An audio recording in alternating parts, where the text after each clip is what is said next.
শ্রদ্ধেয় সম্মানিত মুরব্বিয়ানে কেরাম, সমবেত কলিজার টুকরা প্রাণ প্রিয় মুসল্লিয়ানে কেরাম, আল্লাহ রাব্বুল আলামিন পবিত্র জুমার দিবসে আল্লাহ তাআলার ঘরে সলাতুল জুমআ আদায় করার জন্য আল্লাহ তাআলা আমাদেরকে এসে উপস্থিত হওয়ার তৌফিক দান করেছেন। এজন্য শুকরিয়া আদায় করে সকলেই বলি আলহামদুলিল্লাহ। সম্মানিত মুসল্লিয়ানে কেরাম, সলাতুল জুমআ আদায়ের পূর্বে অধম আপনাদের সামনে সূরা ফাতির ৩৯ নাম্বার আয়াত থেকে সময়ের এই সংক্ষিপ্ত পরিসরে যতটুকু সম্ভব আলোচনার নিয়ত করেছি। ওমা তাওফীকি ইল্লা বিল্লাহ।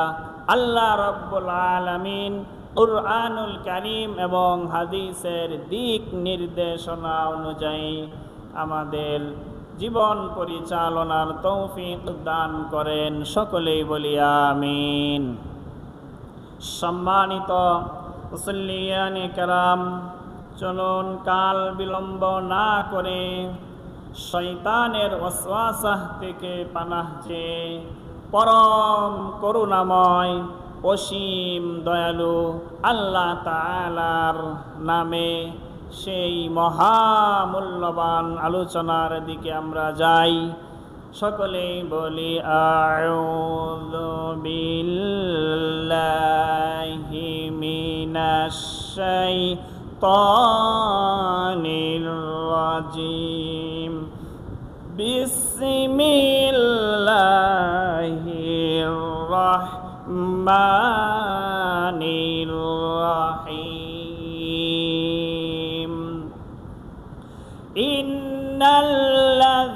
ইন্নাল্লাযীনা ইয়াতলুনা কিতাবাল্লাহি ওয়া আকামুস সালাতা ওয়া আনফাকু মিম্মা রাযাকনাহুম সিররান ওয়া আলানিয়াতান ইয়ারজুনা তিজারাতাল লান তাবুর। সূরা ফাতির ২২ নম্বর পারার এই সূরার একটি আয়াত অধম আপনাদের সামনে তেলাওয়াত করেছি। সময়ের এই সংক্ষিপ্ত পরিসরে আল্লাহ তাআলা তৌফিক দিলে এই আয়াতের আলোকে এবং তৎসংশ্লিষ্ট হাদিসে পাক থেকে সামান্য আলোচনা করব ইনশাআল্লাহ। সম্মানিত মুসল্লিয়ানে কেরাম, আয়াতে কারিমার মধ্যে আল্লাহ রাব্বুল আলামিন বলেন, ইন্নাল্লাযীনা ইয়াতলুনা কিতাবাল্লাহ। যেই সমস্ত ঈমানদার বান্দারা, যে সমস্ত লোকেরা, যেই সমস্ত মানুষেরা আল্লাহ তাআলার কিতাব তিলাওয়াত করে, আল্লাহ তাআলার কালাম কুরআনুল কারীম তেলাওয়াত করে,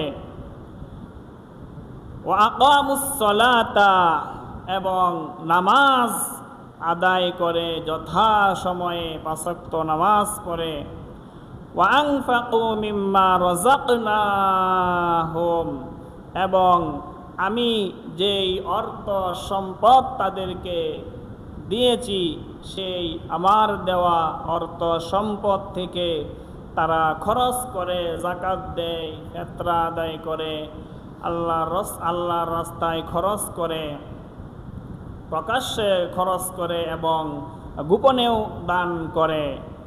এই ৩ কাজ যারা করে,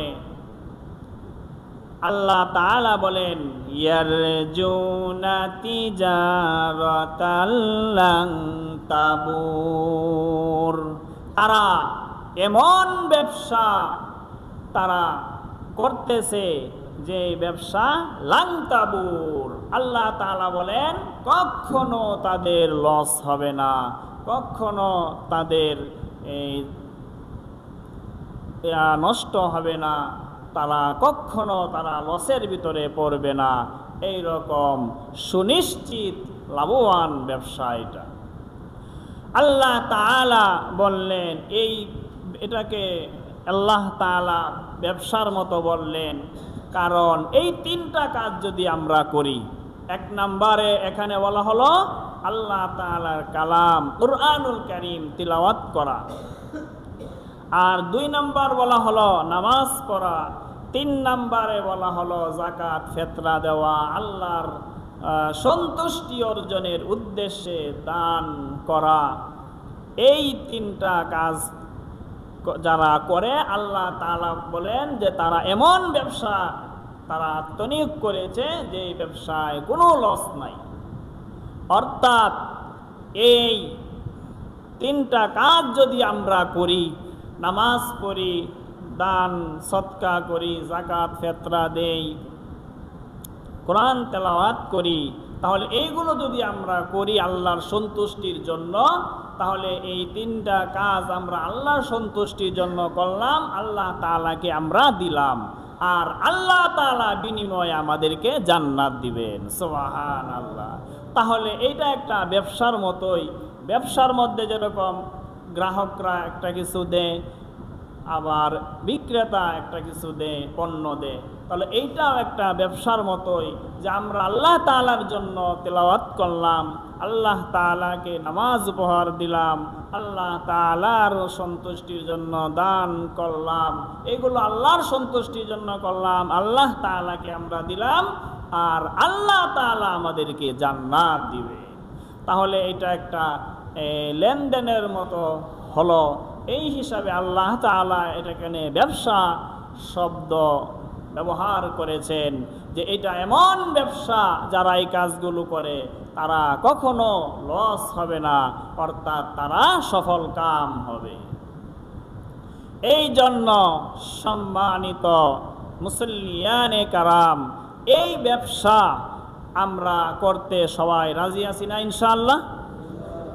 এই ব্যবসা তিনটা কাজ, এই কাজের ব্যবসা। একটা হলো নামাজ পড়া, যাকাত ফিতরা দান সদকা, এগুলো যাকাত দেওয়া, ফিতরা দেওয়া, দান করা, আর কোরআন তেলাওয়াত করা। নামাজ পড়া আর কোরআন তেলাওয়াত করা, এটা হলো এমন এবাদত 2 প্রকার এবাদত। একটা হলো যে নিজে নিজে এবাদতগুলো আমরা করি, আর একটা এবাদত হলো অন্যের মাধ্যমে এবাদত সম্পাদন করি। যাকাত এটা আমরা অন্যের মাধ্যমে আমরা এবাদত সম্পাদন করি, কারণ যাকাত অন্য একজনকে দিতে হয়। আর তেলাওয়াত নামাজ এইগুলো আমরা নিজেরাই সম্পাদন করি। এই 2 প্রকারের এবাদত আমরা যদি করি তাহলে আমরা লাভবান হব, আমরা সফল ব্যবসায়ী হব। আল্লাহ তাআলা এর বিনিময়ে জান্নাত আমাদেরকে দান করবেন। আল্লাহ তাআলা এই ব্যবসায় আমাকে আত্মনিয়োগ করার তৌফিক দান করেন। দ্বিতীয় পর্যায়ে আল্লাহ তাআলা আপনাদেরকেও এই ব্যবসায় পুরোপুরিভাবে আত্মনিয়োগ করার তৌফিক দান করেন। সকলেই বলি আমিন।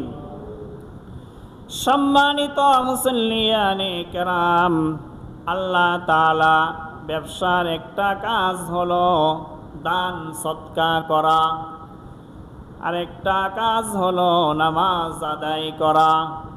নামাজের ব্যাপারে এসেছে রাসূল আকরাম সাল্লাল্লাহু আলাইহি ওয়াসাল্লাম বলেছেন, হে আমার সাহাবীরা, তোমরা বলো দেখি, এক ব্যক্তি তার বাড়ির সামনে স্বচ্ছ নির্মল একটি পানির ঝর্ণা রয়েছে, নির্মল স্বচ্ছ সুমিষ্ট পানির একটা ঝর্ণা এই তার বাড়ির সামনে, সে এখানে প্রত্যেক দিন 5 বার গোসল